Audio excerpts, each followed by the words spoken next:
வீட்டுல பெரியவங்களை வச்சு பாக்குறது எவ்வளவு சிரமமான விஷயமாக இருக்கு. பெத்தவங்க வந்து ஒரு 60 வயசுக்கு மேல அவங்க சாப்பிட்டு இருக்க போறாங்க தவிர அவங்க சொசைட்டிக்கு என்ன கான்ட்ரிபியூட் பண்ண போறாங்க? நீங்க ஒரு தாயை வந்து பின்னாடி தர்ற மாதிரி மனைவி ஏன் தள்ள மாட்டீங்க? நீங்க மனைவி வந்து உருப்படியான வேலை பண்றாங்க. இவங்க வந்து இருக்கிற ரோல் வந்து தண்டசோர் ரோல் தான். உங்க ஒய்ஃப பத்தி அவ்வளவு கேர் எடுத்துக்கிறீங்க, உங்க அப்பா அம்மாவை பத்தி உங்களால கேர் எடுத்துக்க முடியலையா? நான் என் மாமியாரையோ அம்மாவையோ பாத்துக்கிட்டு நான் உட்கார்ந்து இருந்தேன்னா எனக்கு சம்பாதிக்க முடியாத சொல்றீங்க. 1000 ரூபாய் மனம் இருந்தால் மார்க்கம் உண்டு. பலசர கடையில் போய் மனம் இருந்தால் மார்க்கம் கொண்டு 1 கிலோ அரிசி கூட ஆனாச்சுன்னா ஓங்கி கணக்கு நம்ம பேர் என் கர்ப்பத்துல உனக்கு இடம் இல்லடான்னு அன்னைக்கே சொல்லியிருந்தா இன்னைக்கு என்ன ஆபீசர் ஆயிருப்ப, என்ன இதுவா இருப்ப? எதுக்காக பெத்துக்கிட்டீங்க? அடிச்சு ரோட்ல விட்டுட்டு தெரு ஓரத்துல பிச்சைக்காரங்க மாதிரி செத்துட்டாங்களா உயிரோட இருக்காங்களான்னு தெரியாம விடுறதுக்கு ஓல்டேஜ் ஹோம்ல போய் விடுறது ரொம்ப நல்லதுங்க சார். நாளைக்கே இந்த ப்ரோகிராம் டெலிகாஸ்ட் ஆகி உங்களை 4 பேர் கேள்வி கேக்குறாங்களா? கேட்கறவனுக்கு நான் பதில் சொல்றேன், ரியாலிட்டியை நான் புரிய வைக்கிறேன். மனுஷன் உணவுக்காக மட்டுமா வாழ்றான்? மானத்துக்காக வாழலையா? வாழ்றான். இமோஷனுக்காக வாழலையா? வாழ்றான். அப்புறம் இதெல்லாம் வாழ்ந்து பார்த்தவங்களுக்கு தான் அது தெரியும். நாங்கெல்லாம் என்ன நான் மாடா மேய்ச்சிக்கிட்டு இருக்கோம். அனைவருக்கும் பெரியவங்களை வச்சுதான் பாத்துக்கணுமே ஒழிய கொண்டு போய் அப்படி விடப்படாது முதியோர் இல்லங்கள்ல அப்படின்னு சொல்லக்கூடிய 2 தரப்பு இந்த பக்கம் இருக்காங்க. பாய்ஸ் நல்ல ஆக்ஷன் பிளாக் மாட்டிருது, ஃபுல் என்ஜாய்மெண்ட் தான். இன்னைய தேதிக்கு வீட்டுல பெரியவங்களை வச்சு பாக்குறது எவ்வளவு சிரமமான விஷயமாக இருக்கிறது. இவ்வளவு நாளா என் மனசுக்குள்ள இருக்க விஷயத்தை யாருக்கிட்டயாச்சும் சொல்லணும்னு நினைச்சேன், உங்ககிட்டயே சொல்றேன். உட்கார் ப்ளீஸ். முதல் ப்ராப்ளம் ஸ்பேஸ். பேரண்ட்ஸுக்கு ஒரு ரூம் தேவையா இருக்கு, கிட்ஸுக்கு ஒரு ரூம் தேவையா இருக்கு. அதனால ஸோ தேர்ட் பர்சன் ஃபாதரோ மதரோ, மர்க்கா சொல்லு. தேர்ட் பர்சன் ஃபாதரோ மதரோ, தேர்ட் பர்சன் இந்த பிரசன்ட் மீனிங்ல எடுத்துக்கலாம் தாராளமா. எவ்வளவு கேவலமான விஷயத்தை எவ்வளவு பெருமையா சொல்றான் பாத்தீங்களா? தேர்ட் பர்சன் தான் அப்பா அம்மாவும். இல்ல நிச்சயமா இப்போ வந்து ரியாலிட்டி. ஏப்பா நீ வெக்கப்படவே மாட்டியா? ஹோட்டல்ல போய் சாப்பிடலாம் அப்படிங்கும் போது அவங்களுக்குன்னு ஒரு தனி வீட்லயே சமைச்சாகணும் அப்படிங்கிற ஒரு நெசசிட்டி ஏற்படுது. டேய் இதெல்லாம் ஒரு காரணம். நார்மலா பெரியவங்க என்ன ஈஸிலி டைஜஸ்டபிள் ஃபுட் சாப்பிடுவாங்க. இதை செஞ்சு கொடுக்க கூட சிரமமா இருக்குங்கிற அளவுக்கு நிலைமை இருக்கான்னு கேக்குறேன். காலம் வராதப்பா. பெரியவங்க எல்லாம் வீட்டுல இருக்கும் பொழுது எங்க போன எங்க வந்த ஏன் இவ்வளவு லேட் ஆகுது சரின்னு தெரிஞ்சா கூட என்னால கேட்க முடியாது. நான் என்ன நினைக்கிறேன், அவங்க மாதிரி இருக்கவங்களோட போய் சேர்ந்துக்கட்டும். செருப்புல சாணிய முக்கிய அடிப்பேன். இப்போ நீங்க வீட்டுல இருக்கீங்களா முதியோர்? நான் இப்ப வீட்டுல தான் இருக்கேன். கொஞ்சம் நிதானமா யோசிச்சு பாருங்களேன். எனக்கே இவ்வளவு சிரமமா இருக்கு 5 நிமிஷமே இல்லையா? Emotional damage. ஒரு மனுஷன் மாதிரி இன்னொரு மனுஷர் கிடையாது இல்லையா? அப்படி இருக்கப்ப ரைட்டு கொஞ்சம் அட்ஜஸ்ட் பண்ணிக்கிட்டா என்னன்னு கேக்குறேன். சும்மா கூமுட்ட மாதிரி பேசாதயா. எங்களுக்கு எங்க பிரைவசி இருக்க மாட்டேங்குது. உங்க பிரைவசி ரொம்ப பாதிக்கப்படுது.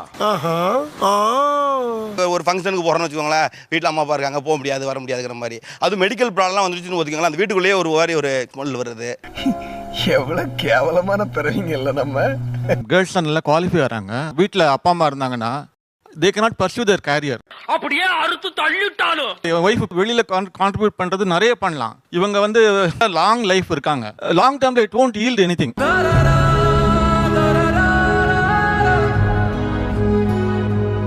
அவங்கள இப்ப லாங் லைஃப் இருக்காங்க அப்படின்னு சொல்லலே ரொம்ப அயற்சியா சொல்றீங்க. விமனோட growth அஃபெக்ட் பண்றதே இந்த பேரண்ட்ஸ் தான் சார். நீங்க ஒரு தாயை வந்து பின்னாடி தர்ற மாதிரி மனைவி ஏன் தள்ள மாட்டீங்க? Good question. மனைவி வந்து படிச்சு எப்படிங்க, சொசைட்டிக்கு இருங்க சார். உருப்படியான வேலை பண்றாங்க. பெத்தவங்க வந்து உருப்படி இல்லையா? இல்லங்க என்ன பெத்தவங்க சார்? இல்லங்க.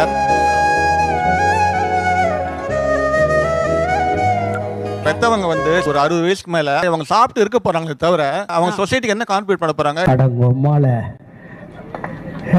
அவங்க வந்து வீட்டுல இருக்காங்க தவிர மத்தபடி எந்த கான்ட்ரிபியூஷன் கிடையாது. இவங்க அந்த டைம் ஒவ்வொரு மினிட்டும் she can contribute to the society. எனக்கு நல்லா வரும் வேண்டாம். ஒரு 10 வருஷம் 20 வருஷம் நடுவுல வந்த ஒய்ஃப் திங்க் பண்ற அளவு 30 வருஷம் பார்த்த உங்க அப்பா அம்மாக்காக உங்களுக்கு வந்து திங்க் பண்ண முடியல. உனக்கெல்லாம் மானம் சூடு சொரணை ஈனம் எதுவுமே கிடையாதா? சோறு தானே திங்கிற. நீங்க ஏன் உங்க ஒய்ஃபை எதிர்பார்க்கறீங்க? எங்க அப்பா அம்மாக்குனா நாங்க நிக்கிறோம்ல, உங்க அப்பா அம்மாக்குனா நீங்க நிக்க இல்ல மாட்டீங்களா? அத நீ நானும் ஃபீல் பண்ணி என்ன பிரச்சனை? அவர்ல ஃபீல் பண்ணனா பண்ணல இல்ல. அப்பா அம்மாவே வைஃப் தான் பண்ணணும்ன்றாங்க. இதெல்லாம் நீங்க சொல்லாதீங்க. நீங்க பண்ணுங்க, உங்க அப்பா அம்மாக்கு நீங்க பண்ணுங்க. ஒவ்வொருத்தருக்கு வேகத்தை பார்த்தோம்னா அவன் அருமை வறுமைக்கு ஆபத்து வந்துரும் போல் இருக்கடா. சமையல் பண்றது நான் பண்ண முடியாது. இதெல்லாம் escape சாப்பாடு போறது நான் உங்க ஒய்ஃப பத்தி அவ்வளவு கேர் எடுத்துக்கிறீங்க, உங்க அப்பா அம்மாவை பத்தி உங்களால கேர் எடுத்துக்க முடியலையா? கேட்கறதுக்கே ரொம்ப வேதனையா இருக்கு. ஏன்டா போய் எமோஷன் ஆற நீ? ஏன் எமோஷன் ஆற நீ? ஒரு உமனுக்கு ஒரு கேரியர் இருக்கு. சார் நீங்க சொன்னதே தான் திரும்ப சொல்றீங்க. உங்க பொண்டாட்டி மேல உங்களுக்கு அவ்வளவு அக்கறை இருந்துச்சுன்னா நீங்க ஷேர் பண்ணுங்க அந்த வேலையை. அறிவிட்டும் போது என்ன சின்ன பிள்ளைத்தனமா கேள்வி கேட்டுட்டு இருக்க ராஸ்கல். ஐயோ அவங்க வந்து வெளியாள கொண்டு வந்து விடுறதுக்கு ஒத்துக்க மாட்டாங்க. நீங்க வெளியாள் இல்லையே. இல்ல மேடம், நான் சொல்றத சொல்லட்டும். ஒரு ஆர்டரா ஃப்ளோவா போயிட்டு இருக்கல, கூட கூட பேசினா மறந்துட மாட்டானா? அவங்க எதிர்பார்க்கறதே என் வைஃப் இருக்கணும்ன்றதுதான். இது தப்புங்கறத நீங்க புரிய வச்சு உங்க வைஃபைக்கும் கேரியரை பார்க்க சொல்லிட்டு நீங்களும் உங்க அப்பா அம்மாவை பாத்தீங்கன்னா நீங்க மனுஷர். இவன் வேற என்னை ரொம்ப டார்ச்சர் பண்றான்டா. உங்க வைஃப் உங்களுக்கு கொடுக்கிறது ஃபைனான்ஷியல் சப்போர்ட். உங்க பேரண்ட்ஸால உங்களுக்கு எந்த பிரயோஜனம் இல்லைன்னு நினைக்கிறீங்க? உங்க வைஃப் ஐயோ டயர்ட் ஆயிடுவா, வேலைக்கு அனுப்ப முடியாது. ஏங்க தெரியாம தான் கேக்குறேன், இதெல்லாம் ஒரு பொழப்பா? இப்ப நானும் ஒர்க்கிங், என் ஹஸ்பண்ட் ஒர்க்கிங். லேட் ஆயிடுச்சுப்பா, அட்ஜஸ்ட் பண்ணிக்கிறீங்களாங்கன்னா நோ ப்ராப்ளம், பரவாயில்ல, டிஃபன்ல போயிடலாம். ஆனா இவங்க இருக்கும்போது அவங்களுக்கு சுகர் இருந்தா கடலை சட்னி அரைக்க முடியாது. இதுல வந்து உப்பு காரம் எல்லாம் கூட கம்மி அந்த மாதிரி எல்லாம் பண்ணும். என்னடி ரொம்ப ஓவரா அடுக்குற போட்ட வாயில? இதையும் நம்ம பண்ணுனா சரியா பண்ணல, சரியா கவனிக்கல. ஒரு அளவுக்கு தான் ப்ரோ, எல்லாமே சும்மாலாம் நோண்ட கூடாது ப்ரோ. சார் மனம் இருந்தால் மார்க்கம் உண்டு. பலசர கடையில் போய் மனம் இருந்தால் மார்க்க கொண்டு 1 கிலோ அரிசி கூட ஆனாச்சுன்னா ஓங்கி கண்ணத்துல நார மூதேவி, உங்க அறிவிலி அறிவு இவ்வளவு ஒழுங்கா தான் பேசுன நீ. நான் என் மாமியாரையோ அம்மாவையோ பாத்துக்கிட்டு நான் உட்கார்ந்து இருந்தேன்னா எனக்கு சம்பாதிக்க முடியாது மாசத்துக்கு 1000 ரூபாய். வாய் மட்டும் இல்லனா நாய் தூக்கிட்டு போய்டும் நல்லா. என் கர்ப்பத்துல உனக்கு இடம் இல்லடான்னு அன்னைக்கே சொல்லியிருந்தா இன்னைக்கு என்ன ஆபீசர் ஆயிருப்ப, என்ன இதுவா இருப்ப. எதுக்காக பெத்துக்கிட்டீங்க? எனக்கு வாயில பச்சை பச்சையா வந்துரும் பாத்துக்காம. மனசுதாங்க காரணம். மனசை வச்சுக்கிட்டு ஒண்ணுமே பண்ண முடியாது மேடம். பைசா வேணும், பைசா இல்லனா ஒண்ணுமே பண்ண முடியாது. நீ ரொம்ப ஓவரா போயிட்டு இருக்க, ரொம்ப ஓவரா போயிட்டு இருக்க.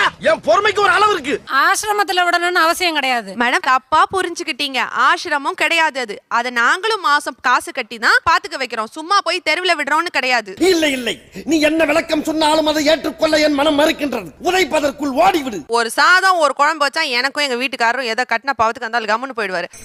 நம்ம பைய. ஆமாயா நம்ம பைய. ஆனா அவங்கன்னா ஒரு சாம்பார்ல கத்திரிக்காய் போடணும், உருளைக்கிழங்கு போடணும், இது கேரட் போடணும். காஸ்ட் ஆஃப் லிவிங் பார்த்தா அது மேடம் சாவு சாவும்ல, நீ சாவும்ல செத்த போயில.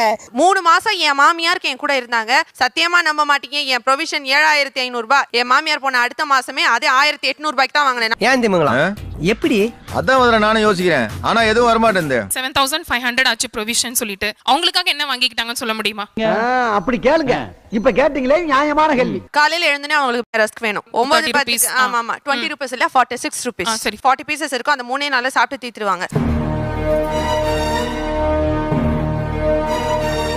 காலைல வச்சு சாம்பார் மத்தியானம் சாப்பிட மாட்டாங்க. குழந்தை பெத்து 2 months ஆன நானே ஃப்ரிட்ஜ்ல வச்சு நானே சூடு பண்ணி தான் சாப்பிடணுமே ஒழிய அவங்க சாப்பிட மாட்டாங்க. ஒரு மனுஷன் போய் பேசலாம், ஆனா ஏக்கர் கணக்கில் எல்லாம் பேசக்கூடாது. 25,000 சம்பாதிக்கிற நீங்க 46 ரூபீஸ் கணக்கு பாக்குறீங்களா? ஃபியூச்சர்ல எப்படி உங்க குழந்தை உங்களுக்காக காம்ப்ரமைஸ் பண்ணிக்க போகுது? தேவையில்ல. என் பையனுக்கோ என் மருமகளுக்கோ கஷ்டமா வந்தா ஹானஸ்டா நான் வெளியேறேன் மேடம். ஏன்னா இந்த மாதிரி அயோக்கியத்தனமானங்கள் செய்வாங்கற நம்பிக்கை எங்களுக்கு உண்டு. அவங்கள பத்தி தெரியும் எங்களுக்கு. மாமியாரை பத்தி இவ்ளோ சொன்னீங்கல்ல, உங்க அப்பா அம்மா எங்க இருக்காங்க? அவங்க ஊர்ல இருக்காங்க. அப்ப புரியல, இப்ப புரியுது. நான் சண்டை போட்டுக்கிட்டேன் அதனால பேசுறேன். இப்ப புரியுது. காரணம் இல்ல இல்ல இல்ல இல்ல ரியாலிட்டி. மூல கோளாறு உள்ளவன் லூசு பையா, லூசு பையலா. என் ஹிஸ்டரி எல்லாம் எடுத்தா கொஞ்சம் பப்ளிக்ல சொல்ல வேணாமேன்னு நினைக்கிறேன். கொஞ்சம் வேணவே வேணாம், இது சொன்னதே போதும். இதே நாங்க தாங்க முடியல. அசிங்கப்பட்டான் ஆட்டோக்காரன். அவங்க சொன்னது எல்லாமே பழி வாங்குற மாதிரியே தான் இருந்தது. அங்க போ போட்டதை தின்னுட்டு பேசாம உட்காந்துக்க. என் வாழ்க்கையில இன்னும் நான் எல்லா குடும்பங்களை பார்க்கணும்னு இருக்கும் எனக்கே தெரியல. அங்க போட்டதை தின்னுட்டு எல்லாம் இல்ல மேடம். போட்டதை தின்னுட்டு அப்படிங்கிறது உங்களுக்கு மோசமான வார்த்தையா தெரியும்னா நீங்க ஒரு 3 நாள்ல தின்னு தீத்துருவாங்க அப்படின்னீங்கல்ல, அதுவும் இதுவும் எந்த டிஃபரன்ஸும் கிடையாது.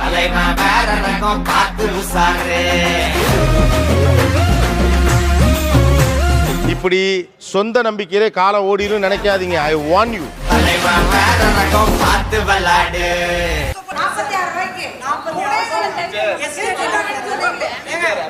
என்ன தெரியல, இவளை வீட்டுக்குள்ள விட்ட வீட்டை 2 ஆகிடுவான் பாத்தியில. முதியோர் இல்லத்தில் சேர்க்க கூடாது அப்படின்னு நீங்க சொல்லுவீங்கன்னா அதற்கு என்ன காரணம் சொல்லுவீர்கள்? நம்மளால மட்டும்தான் நம்ம பேரண்ட்ஸ் நல்லா பாத்துக்க முடியும். அதே மாதிரி அவங்களுக்கு என்ன விஷயம் பிடிக்கும், எது சந்தோஷங்கிறது நமக்கு தான் தெரியும். இப்ப இதே மாதிரி அவர்கள் திடீர்னு நடக்க முடியல, போக முடியல, படுத்த படுக்கை ஆயிட்டாங்கன்னா யாரை வச்சு பாத்துப்பீங்க? எங்க வச்சு பாத்துப்பீங்க? வாயில வசம்ப வச்சு தேய்க்க, வாய்க்கால தண்ணி வந்து வாயை கூப்பிடுடா. நீங்க என்ன மாதிரியான எண்ணத்தை விதைக்கிறீங்க பாத்தீங்களா? கொஞ்சம் படுக்கிற மாதிரி போயிட்டா கூட உன்னால வச்சு பாத்துக்க முடியாது. இவ்வளவு கேவலப்பட்ட ஒரு பொழப்பு தேவையா? முதியோரை படுத்து விட்டான்னா அவங்களுக்கு வந்து டயப்பர் சேஞ்ச் பண்ணும், யூரின் பாஸ் பண்ணுவாங்க, யூரின் டியூப் மாத்தணும், இதெல்லாம் முடியாது. இதெல்லாம் அம்மா கூட இப்ப கூட பெட்ல தான் சார் இருக்காங்க. படுத்த படுக்கையா இருந்தாங்கன்னா அந்த டைப்பர் சேஞ்ச் பண்றதுல இருந்து எல்லாம் கஷ்டம். அதெல்லாம் எப்படி பண்ணுவீங்க? அத நானே பண்ணிடுறேன். நீ தாண்டா புள்ள. யோ பாத்தியா? என்னோட இன்லாஸ் 2 பேருமே அவங்க சிக்க கிடையாது. அவங்க வந்து நாங்க போய் எங்க லைஃப் நாங்க வாழணும் அப்படின்னாங்க. இவங்களோட கம்ஃபர்ட் ஜோனை அவங்க டிஸ்டர்ப் பண்ண விரும்பல. அவங்களே ஒதுங்கிடுறாங்கன்றதை தான் அவங்க வந்து இன்டெரக்டா நம்ம எடுத்துக்கணும். இதெல்லாம் தான்டா கால கொடுமை. உண்மை. இந்த ஸ்டேஜ்ல மேம் பிசிக்கலி எமோஷனலி அவங்க ட்ரெயின் ஆயிருப்பாங்க. அவங்களுக்கு இருக்கிற ஒரே ஹாப்பினஸ் வந்து அந்த பேர குழந்தைங்களோட இருக்கிறதா. அப்படியா?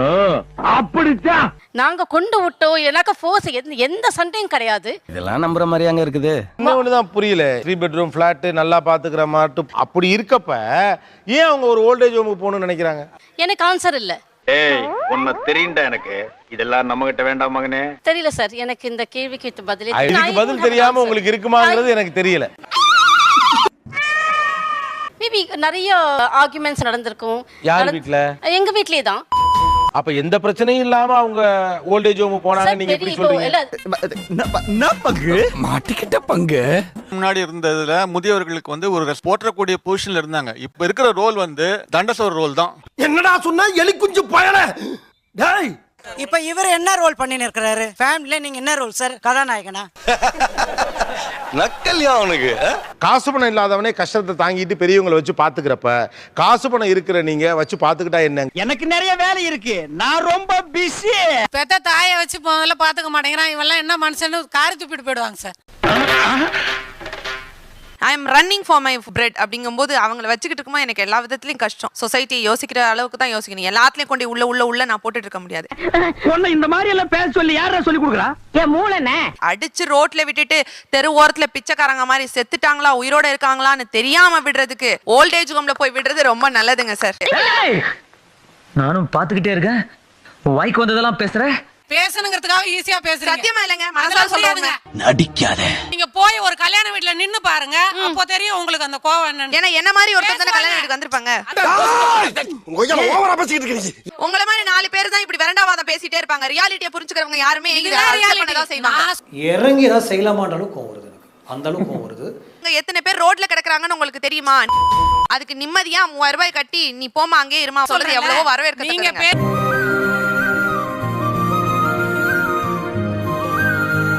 நாளைக்கே இந்த ப்ரோகிராம் டெலிகாஸ்ட் ஆகி 4 பேர் கேள்வி கேக்குறாங்களா? கேக்குறவங்களுக்கு நான் பதில் சொல்றேன். ரியாலிட்டியை நான் புரிய வைக்கிறேன். உங்கள மாதிரி புரிஞ்சுக்காம பேசுறவங்கள ஒண்ணுமே பண்ண முடியாது. ஏய் வாயை முன்னேந்து போட. எதா அசிங்கமா பேசிட்டு போற. மனுஷன் உணவுக்காக மட்டுமா வாழ்றான்? மானத்துக்காக வாழலையா? வாழ்றான். மரியாதைக்காக வாழலையா? வாழ்றான். இமோஷனுக்காக வாழலையா? வாழ்ந்து பார்த்தவங்களுக்கு தான் அது தெரியும். நாங்கெல்லாம் என்ன நான் மாடா மேய்ச்சிக்கிட்டு இருக்கோம், வாழ்ந்து தான் பாக்குறோம்.